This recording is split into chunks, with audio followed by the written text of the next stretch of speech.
For this project, my credential is Roxborough resident. This is a citizen-driven project. It's not really about the Bunting House, but the Bunting House drove it in my own neighborhood of Philadelphia. And by the way, a Newfie is not on our front yard. And so you'll see why a little bit later. So the Bunting House was a threatened Victorian house in Roxborough. Roxborough is a huge section of the city, about 6 square miles and 30,000 residents within Philadelphia. So there are many, many sub-neighborhoods. If you say, what neighborhood are you from? You say Roxborough, but there are sub-neighborhoods and 6 civic associations within that area. I'll show you a map a little bit later. The Bunting House is right on Ridge Avenue, which is our corridor, our main street. And it's quite a large lot. And the Civic Association, Central Roxborough Civic Association, fought for, gee, I don't know, 2 years, tooth and nail, to keep it from being demolished. And what was supposed to be coming in afterwards was a Wendy's with a drive-through. This part of Ridge Avenue had a mix of the older houses like this. So I was not really involved in this fight. I was aware of it. And I would prefer not to be involved in fights for every, a 2-year fight for every individual building. That's what they've been doing. And rather to try and do something about, what is, if you can't stop this demolition where someone owns the property and they can do that by right, what is going to replace it? That's the key. What's going to replace it? What form will it take?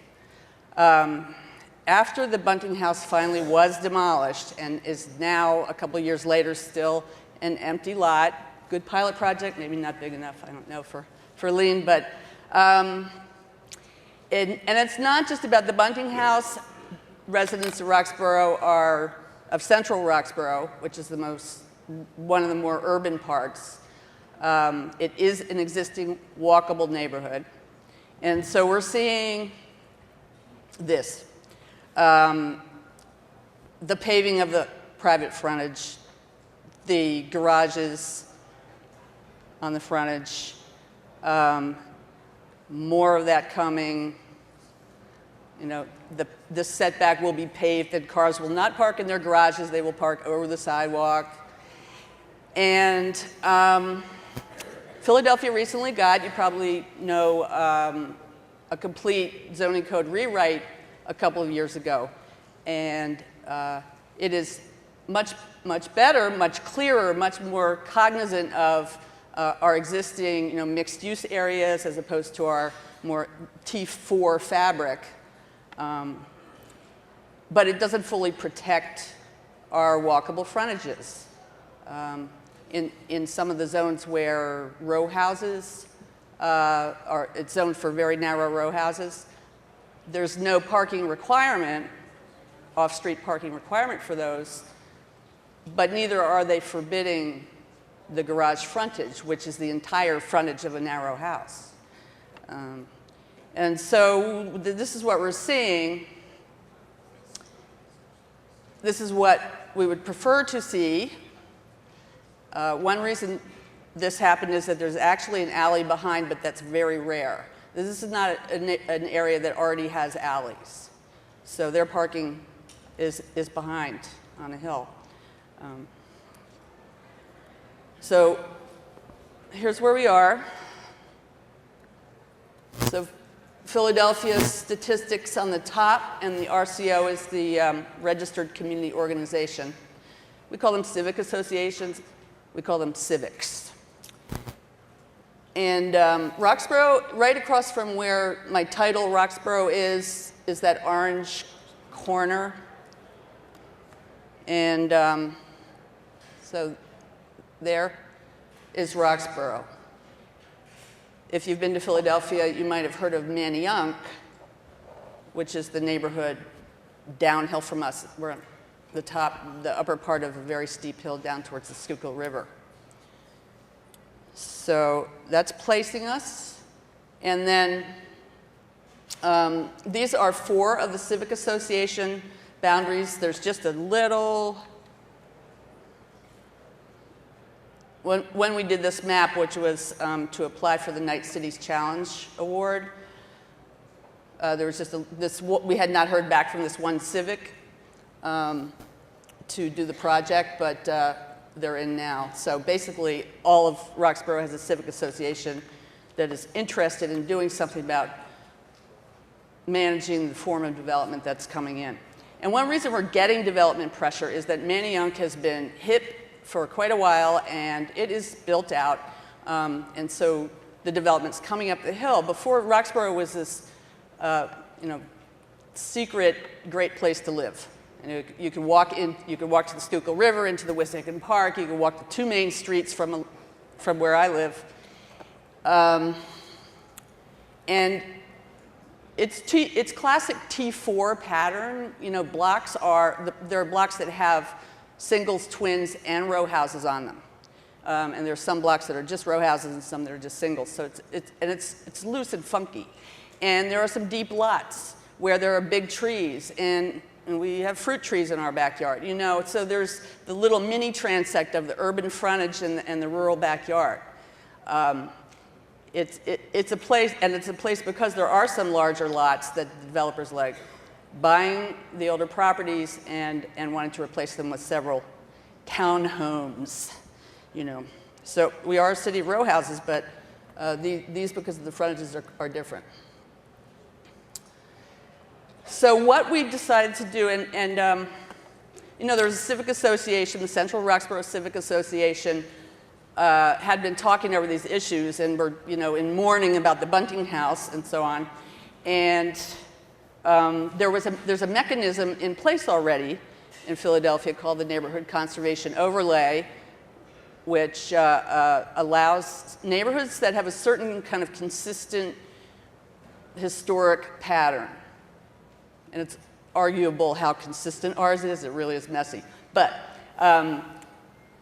it's walkable, Central Roxborough. So that we consider our historic pattern that is being threatened. So this process is in place, and we went through that. And it took us about 2 years because volunteers, there were meetings and meetings to figure out, what we needed to do.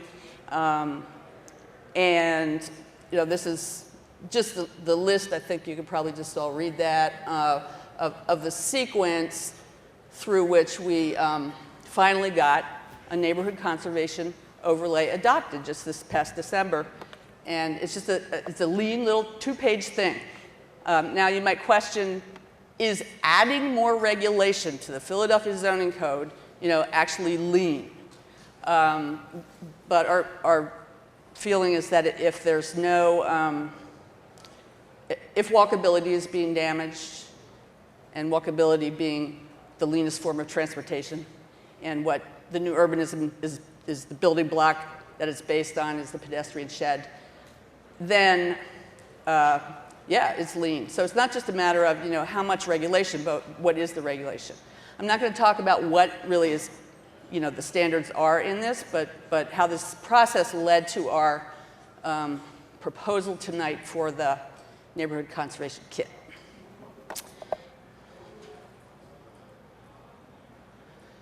So to distinguish the overlay that's already adopted from the kit, as soon as this was adopted, we started getting emails from the other civic associations in Roxborough.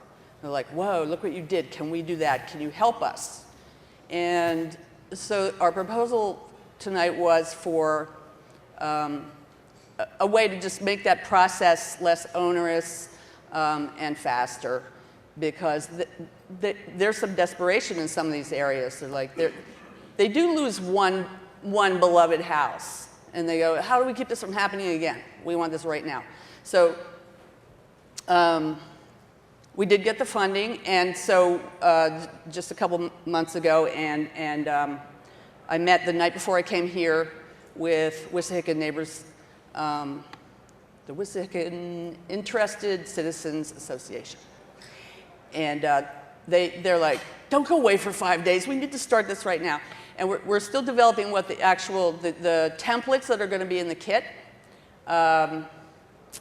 But there's certain things we could get started on.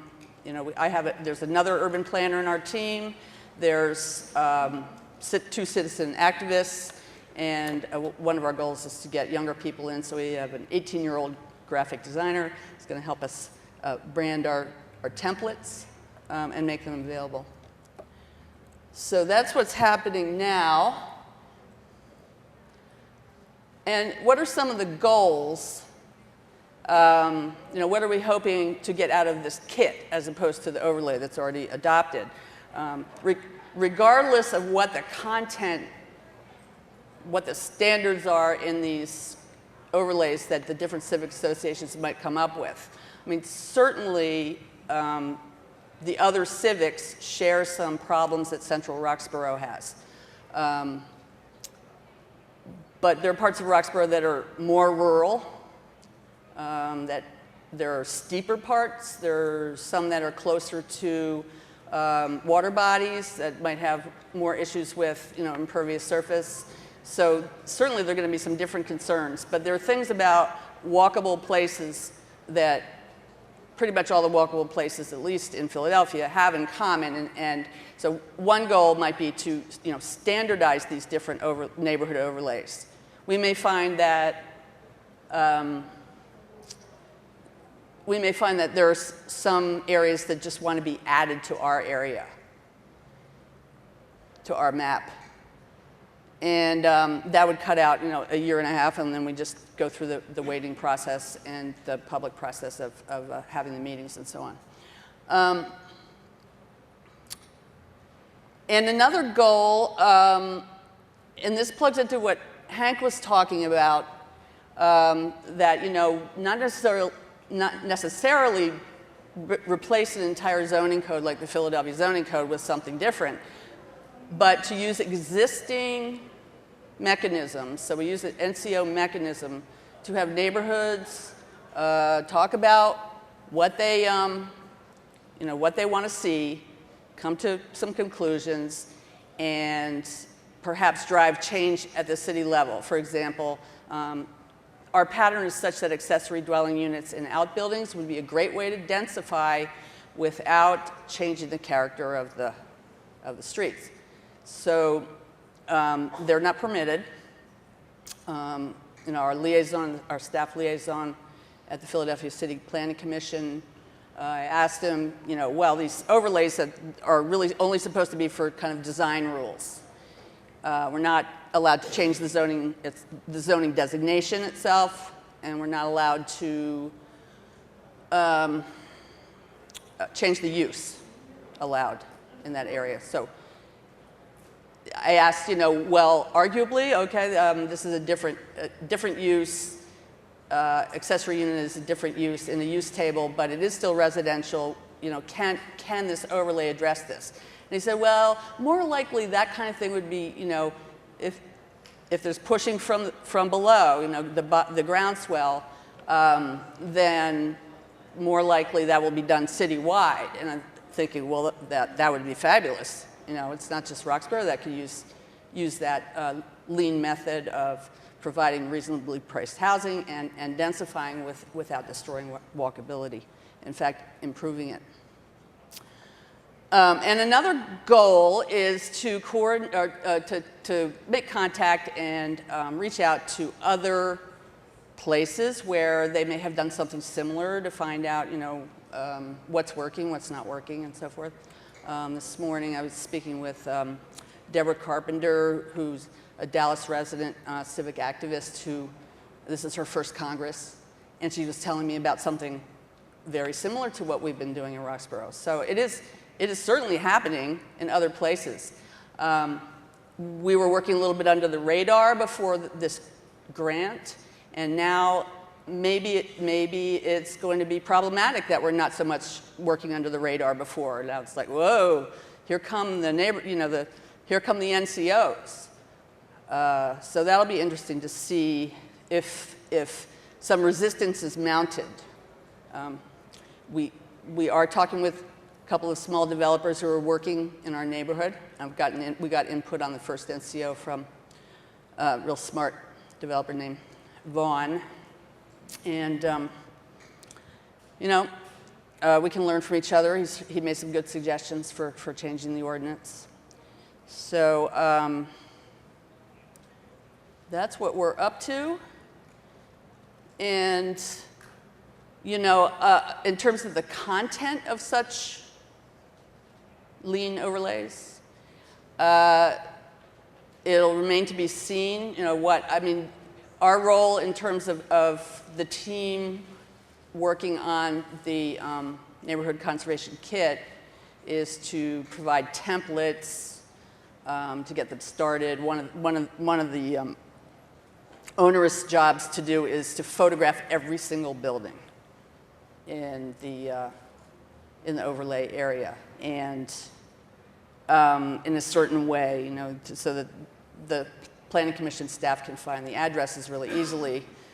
Google Street View is not good enough. They want them photographed now and carefully and so forth. So that took us a lot of time too.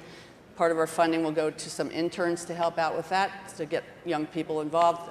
The internships will be for ages 15 to 25. So that's one thing that we'll administer. Just got our first intern application this morning by email, so that's cool. And you know, the content that comes out is going to be up to that civic association. There will be volunteers, there will be some, you know, we will help them with the training, the templates, the interns. But we got to be hands off at a certain point to see, you know, what it is that they want for their neighborhood. Now, you know, as a consultant, it's going to be hard to not, you know, move them in certain directions and certain other directions. We'll see what happens, but you know, the citizen planning aspect of it was what was most attractive to the Knight Foundation. The citizen engagement for that particular grant, the Knight Cities Challenge, that's what they were looking for. Also the development of talent and the increasing of opportunities. So those were the three drivers for that competition. We may end up with an overlay or two where NIMBY factor is higher than what it is in the Central Roxborough version, in terms of, you know, really very controlling kinds of standards. And ours were somewhat controlling, actually. But, you know, zoning code is a living document. We'll be looking at it again 6 months in July when we can start an amendment process and so forth and see how that goes. So stay tuned. Thank you.